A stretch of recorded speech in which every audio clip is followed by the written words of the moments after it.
अब चलिए electric field due to large sheet पढ़ना स्टार्ट करते हैं।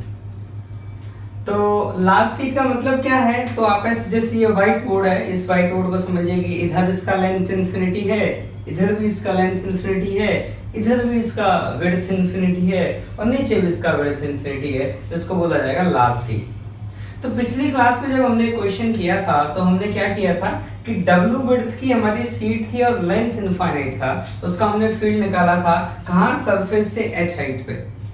फिर मैंने बोला था कि W को हम इन्फिनिटी पुट करते थे। W इन्फिनिटी पुट करने का मतलब क्या हुआ कि ये भी साइड इनफाइनाइट है कोई और ये भी साइड इनफाइनाइट हो गई, और जो फील्ड की वैल्यू आई थी वो हाइट h से इंडिपेंडेंट आई थी, और फील्ड की जो वैल्यू आई थी वो आई थी sigma upon 2 epsilon naught. Sigma कौन था, उस सीट का charge density, surface charge density.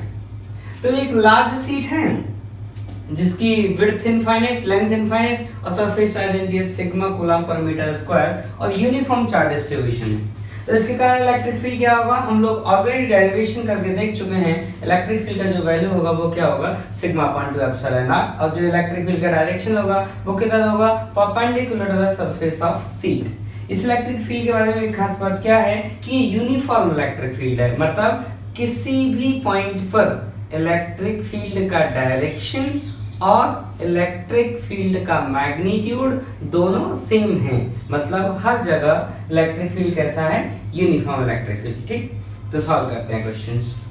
तो एक एग्जांपल लेते हैं कि मेरे पास 3 सीट हैं जिनका लेंथ इनफाइनाइट है और ये बोर्ड के बाहर भी इन्फिनिटी है, अंदर भी इन्फिनिटी है। इधर इन्फिनिटी, नीचे इन्फिनिटी, बोर्ड के बाहर भी इन्फिनिटी, बोर्ड के अंदर भी इन्फिनिटी, ऊपर इन्फिनिटी, नीचे इन्फिनिटी, बोर्ड के बाहर भी इन्फिनिटी, बोर्ड के अंदर भी इन्फिनिटी। अब मुझे A B C D points पे क्या चाहिए, इलेक्ट्रिक फील्ड का वैल्यू। तो ऐसा करते हैं, पहले पॉइंट ए की बात कर लेते हैं।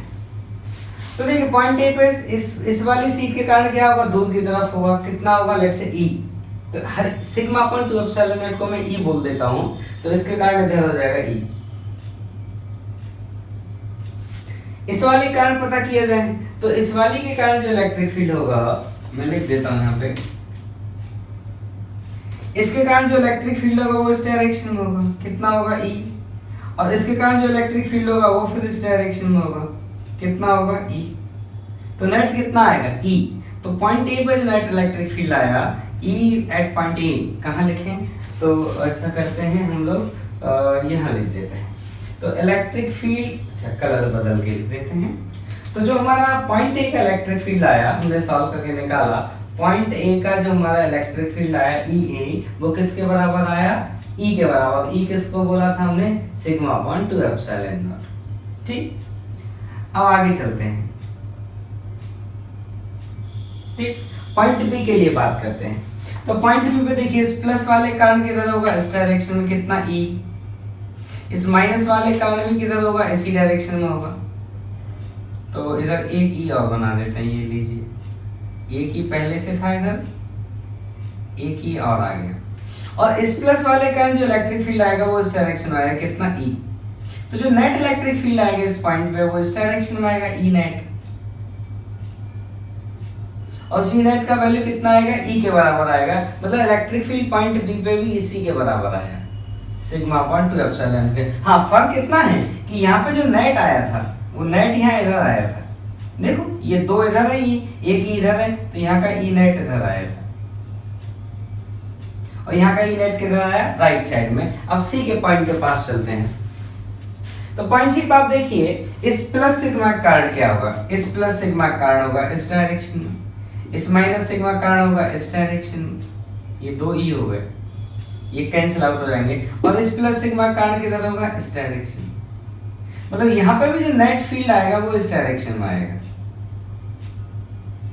और उसका मैग्नीट्यूड किसके बराबर आएगा, ई के बराबर। ई मतलब सिग्मा अपॉन 2 एप्सिलॉन नॉट, तो मतलब सी का फील्ड इतना ही आया।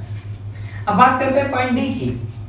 पॉइंट डी पे कितना आएगा, तो प्लस के कारण किधर आएगा, दूर की तरफ, माइनस के कारण किधर आएगा, उसकी तरफ, इस प्लस के कारण किधर आएगा, दूर की तरफ। ये भी ई है, ये भी ई है, और ये भी ई है। तो जो नेट आएगा वो किधर आएगा, राइट साइड में, किसके बराबर, ई के बराबर, तो ई नेट इधर आएगा, और ई के बराबर आया, और ई हमने किसको बोला था, सिग्मा अपॉन 2 एप्सिलॉन नॉट को। मतलब पॉइंट डी पे भी इलेक्ट्रिक फील्ड मैग्नीट्यूड में उतना ही आया, मतलब सभी पॉइंट पे इलेक्ट्रिक फील्ड मैग्नीट्यूड में इक्वल है। ठीक। अब एक अगला क्वेश्चन है। अब अगला क्वेश्चन ये है कि एक सीट है इनफाइनाइट, सेम स्टोरी, इनफाइनाइट मतलब बोर्ड के अंदर भी इनफाइनाइट है, बोर्ड के बाहर भी इनफाइनाइट है, राइट में भी इनफाइनाइट है, लेफ्ट में भी इनफाइनाइट है, और एक चार्ज है, मास m, स्पीड u से फेंका गया थीटा एंगल पे, और चार्ज है -q मतलब नेगेटिव चार्ज है, और चार्ज का मैग्नीट्यूड है q। तो हमें बताना है कि रेंज क्या आएगा, टाइम ऑफ फ्लाइट क्या आएगा, और मैक्सिमम हाइट क्या आएगा, ये सब चीजें हमें बतानी है। तो देखिए इसका जो मोशन होगा वो प्रोजेक्टाइल मोशन होगा। क्यों? तो आपको मैंने बता रखा है कि अगर एक्सेलरेशन कांस्टेंट होता है तो पार्टिकल के दो ही पाथ संभव होते हैं, एक रेक्टिलिनियर मोशन मतलब motion in a straight line, और दूसरा प्रोजेक्टाइल मोशन। तो रेक्टिलिनियर प्रोजेक्टाइल मोशन कब होता है? जब एक्सेलरेशन और इनिशियल वेलोसिटी के बीच का एंगल 0 डिग्री और 180 डिग्री के अलावा कोई और हो। यदि एंगल 0 और 180 डिग्री हुआ तो जो पाथ होता है वो कैसा होता है? Straight line. तो यहाँ पे जो हमारा एंगल है, अच्छा अब हम जानते हैं सीट का इलेक्ट्रिक फील्ड कांस्टेंट है तो फोर्स कांस्टेंट लगेगा, एक्सेलरेशन कांस्टेंट आएगा, और इनिशियल वेलोसिटी इस डायरेक्शन में है, फील्ड होगा इस डायरेक्शन में, तो फोर्स इधर लगेंगे। तो इनिशियल वेलोसिटी और एक्सेलरेशन में एंगल क्या है? अदर देन 0 एंड 180, इसलिए पाथ क्या होगा? पैराबोला। तो कैसा पैराबोला बनेगा? आप जानते हैं 11th में आप खूब पढ़े हैं, कुछ ऐसा पैराबोला आएगा। ठीक, अब मुझे बताइए इस चार्ज पार्टिकल पे हमेशा नीचे की तरफ एक फोर्स लगेगा, ऑलवेज नीचे की तरफ एक फोर्स लगेगा, ऑलवेज, क्योंकि नेगेटिव है ना। और नीचे क्यों लगेगा? क्योंकि इलेक्ट्रिक फील्ड होगा ऊपर की तरफ सरफेस के परपेंडिकुलर, और फोर्स किधर लगेगा? तो नेगेटिव चार्ज पे फोर्स किधर लगता है? Opposite to electric field. तो हमेशा इस पे एक अपोजिट टू नीचे की तरफ एक फोर्स लग रहा होगा, QE। ठीक, तो वहां पे कौन लगता था? जब हम 11th में प्रोजेक्टाइल पढ़ते थे वहां पे लगता था mg, यहाँ पे कौन लगता है? QE। तो यहाँ पे अगर मैं एक्सेलरेशन देखूं इसका, तो इसका जो एक्सेलरेशन आएगा नीचे की तरफ वो कितना आ जाएगा? QE/m। तो वहां पे डाउनवर्ड एक्सेलरेशन क्या होता था? g, यहाँ पे डाउनवर्ड एक्सेलरेशन कितना है? QE/m। और ग्रेविटी को हमें इग्नोर करना है, ग्रेविटी को इग्नोर करना है। तो मैं ऐसे कह सकता हूँ कि जो मेरा g इफेक्टिव हुआ, जी इफेक्टिव जैसा आप कहानी बोले, तो जी इफेक्टिव मेरा किसके बराबर हो गया? QE/m के। मतलब आप ऐसे सोचिए ना, वहां पे एक्सेलरेशन नीचे क्या होता था? g होता था। तो आप सोचिए यहाँ पे जो एक्सेलरेशन है वो कौन है? वो है QE/m। तो मान लीजिए g QE/m ही है। वहां पे भी तो कांस्टेंट एक्सेलरेशन था, डाउनवर्ड था, यहाँ भी तो कांस्टेंट एक्सेलरेशन है, डाउनवर्ड है, कहानी तो सेम है ना। अब नाम में क्या रखा है कि वो g लिखें या e लिखें। ठीक, तो कहानी बस इतना है कि वहां भी कांस्टेंट एक्सेलरेशन डाउनवर्ड, यहाँ भी कांस्टेंट एक्सेलरेशन डाउनवर्ड। तो आपके टाइम ऑफ फ्लाइट का जो फॉर्मूला आता था वो आता था 2u sin θ/g। तो g का वैल्यू किसके बराबर है यहाँ पे? QE/m। QE/m, तो m ऊपर चला जाएगा। अब बात करें मैक्सिमम हाइट कितना आता था? h। तो उसका फॉर्मूला क्या था? u² sin² θ/2g। तो यहाँ g का वैल्यू किसके बराबर है? QE/m, तो m ऊपर चला जाएगा। रेंज का फॉर्मूला, और रेंज का फॉर्मूला क्या होता था? u² sin 2θ/g।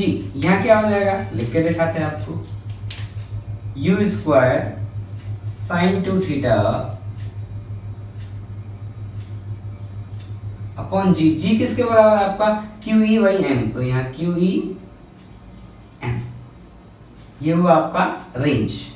Next question ये है कि एक इनफाइनाइट लार्ज सीट है और उसके अंदर से एक डिस्क काट के फेंक दी गई, मतलब सब कुछ है, बस एक डिस्क काट के फेंक दिया गया।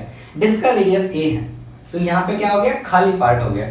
अब जो ये खाली पार्ट हो गया, यहां से अलोंग द एक्सिस एक पॉइंट कंसीडर किया गया a। इस डिस्क का रेडियस स्मॉल a है, और जो ये OA डिस्टेंस है ये भी स्मॉल a है। ठीक, तो लार्ज सीट में से डिस्क काट के फेंक दिया। चार्ज डेंसिटी यूनिफॉर्म है कितना? Sigma coulomb per metre square. और आपसे ये पूछा गया है कि बताइए जो ये पॉइंट ए है, इस पॉइंट ए पर जो इलेक्ट्रिक फील्ड आएगा वो कितना आएगा? तो सॉल्यूशन, आप ऐसा करिए, यहाँ पे कोई भी चार्ज नहीं है ना, यहाँ पे कितना चार्ज है? 0। तो आप यहाँ पे क्या करिए? कुछ प्लस चार्ज एज्यूम कर लीजिए और कुछ माइनस चार्ज एज्यूम कर लीजिए। अल्टीमेटली अभी भी यहाँ पे 0 ही है, क्योंकि यहाँ पे कुछ प्लस है और कुछ माइनस है, तो दोनों मिला के अल्टीमेटली अभी भी यहाँ पे कितना है, 0। अब जो ये प्लस वाला चार्ज है इसको आप रिमेनिंग सीट के साथ देखिए, तो आपकी सीट कंप्लीट हो गई। तो जब आपकी सीट कंप्लीट हो गई तो उस कंप्लीट सीट के कारण जो इलेक्ट्रिक फील्ड होगा पॉइंट ए पे वो इस डायरेक्शन में होगा। कितना होगा, sigma upon 2 epsilon not seat के कारण। अब यहाँ पे कौन बच गया, माइनस चार्ज का डिस्क, तो उसके कारण जो इलेक्ट्रिक फील्ड आएगा वो इस डायरेक्शन में आएगा। और कितना आएगा, उसका फॉर्मूला याद होना चाहिए आपको, मुझे याद है, सिग्मा अपॉन 2 एप्सिलॉन। मैं मैग्नीट्यूड लिख रहा हूं, आपको ये मत कहना कि सर ये माइनस की थी तो आप यहाँ माइनस क्यों नहीं लिए, क्योंकि मैं मैग्नीट्यूड लिख रहा हूं। माइनस का रोल मैंने किस में ले लिया, डायरेक्शन डिसाइड करने में। तो हम क्या करते हैं, डायरेक्शन अलग से लिखते हैं और मैग्नीट्यूड अलग से लिखते हैं। तो ये आएगा 1 माइनस एक्स की वैल्यू a, और r square plus x square का रूट होता है नीचे फॉर्मूला में, under root of a square plus r square plus x square. तो r भी a के बराबर है, x भी a के बराबर है, तो ये कितना आ जाएगा आपका √2a। अब अगर नेट फील्ड लिखा जाए तो मैं ऐसा करते हैं, नेट फील्ड लिखता हूं राइट साइड में। मैं मान लेता हूं नेट आया इस डायरेक्शन में, ई नेट, ठीक। तो यहां अगर ई नेट लिखा जाए तो ई नेट का वैल्यू कितना आया, sigma upon 2 epsilon not minus sigma upon 2 epsilon not 1 minus 1 by √2। ठीक है, इसको सॉल्व किया जाएगा तो क्या आएगा, sigma upon 2 √2 epsilon not, that is net electric field. ठीक है, चलिए एक क्वेश्चन और करते हैं। तो एक क्वेश्चन मैं आपको लिखता हूं यहीं पे। क्वेश्चन ये है कि एक लार्ज सीट है, ठीक, और यहां एक रस्सी है, ये फिक्स पॉइंट है, और ये रोप है L लेंथ की, बॉल पे चार्ज की हुआ है, मास m है, और ग्रेविटी कंसीडर करनी डाउनवर्ड। इस पे चार्ज डेंसिटी है प्लस सिग्मा और यूनिफॉर्म है, ठीक। अब आपकी जो ये बॉल है ना, ये इक्विलिब्रियम में है। बॉल किस में है, इक्विलिब्रियम में। तो आपको बताना है थीटा एंगल क्या हो। आपकी बॉल किस में है, इक्विलिब्रियम। बॉल का चार्ज कितना है, q, मास कितना है, m, इसका सरफेस चार्ज डेंसिटी कितना है, प्लस सिग्मा। तो आपको बताना है कि इक्विलिब्रियम पे ये एंगल कितना हो, ठीक। तो देखिए आपको सॉल्व करके दिखाते हैं। तो इस पे नीचे कौन लगेगा, mg लगेगा। राइट साइड में कौन लगेगा, qe लगेगा। और इधर कौन लगेगा, टेंशन लगेगा t, ठीक। आप क्या करिए, टेंशन के कंपोनेंट कर लीजिए, वर्टिकल डायरेक्शन में और हॉरिजॉन्टल। ये एंगल थीटा, तो ये भी क्या आ जाएगा, थीटा। तो इधर t का कंपोनेंट क्या आएगा, t sin थीटा, वो किसके बराबर आएगा, qe के। ऊपर कौन आएगा, t cos थीटा, वो किसके बराबर आएगा, mg के। दोनों डिवाइड लगाइए तो जो आपका tan थीटा आया वो किसके बराबर आया, qe। e का वैल्यू लिख दिया जाए साथ में, sigma upon 2 epsilon not mg। तो ये बना गया आपका tan थीटा। और अगर थीटा बहुत स्मॉल हुआ, थीटा बहुत कब स्मॉल होगा, या तो आपका मास बहुत ज्यादा हो या फिर आपका चार्ज बहुत कम हो, तो थीटा क्या आ जाएगा, बहुत कम आएगा। तो उस केस में tan थीटा को सिंपली क्या लिख लिया जाएगा, थीटा। तो दिस इज द आंसर। अब नेक्स्ट क्वेश्चन लेते हैं। नेक्स्ट क्वेश्चन ये है कि दो सीट हैं, बहुत लार्ज हैं, लेकिन उनका फिर भी लेंथ आपको L मानना है, पर L इज वेरी लार्ज, और दोनों सेपरेटेड हैं, दोनों एक दूसरे के पैरेलल हैं। एक पे चार्ज डेंसिटी प्लस सिग्मा, एक पे चार्ज डेंसिटी माइनस सिग्मा, और हमें ग्रेविटी को इग्नोर करना है। ग्रेविटी इज 0, मैं लिख देता हूं, ग्रेविटी इज 0, नो ग्रेविटी। तो हमने इस बॉल को यहां से u स्पीड से फेंका, हॉरिजॉन्टल डायरेक्शन में u स्पीड से, तो ये क्या होती जाएगी, ऐसे डेविएट होती जाएगी, डेविएट। तो यहाँ पे हमें ये निकालना है कि कितने एंगल से ये डेविएट हो जाएगी, ठीक। तो देखिए आपको बताते हैं। मुझे बताइए, जब ये चल के जाएगी तो हमेशा इस पे एक इस डायरेक्शन में फोर्स लगा होगा, कितना लगा होगा, q इंटू ई, क्योंकि इलेक्ट्रिक फील्ड ऊपर होगा, कैसे, प्लस का भी ऊपर होगा, माइनस का खुद के तरफ होगा। तो ये जो E होगा ये कितना होगा, तो दोनों का अपना अपना होगा, एक का सिग्मा अपॉन 2 एप्सिलॉन नॉट, दूसरे का भी magnitude sigma upon 2 epsilon not, और दोनों एक ही डायरेक्शन में, इसलिए मैंने दोनों ऐड कर दिए। तो QE नेट शब्द लिख सकते हैं, ऐसा दिक्कत नहीं है, जैसे अच्छा समझ में आए वो लिखें।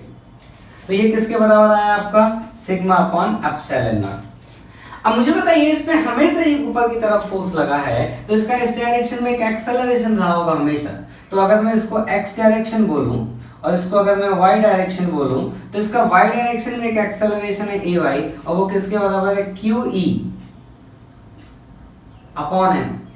तो किसके बराबर है, Q sigma upon m epsilon not.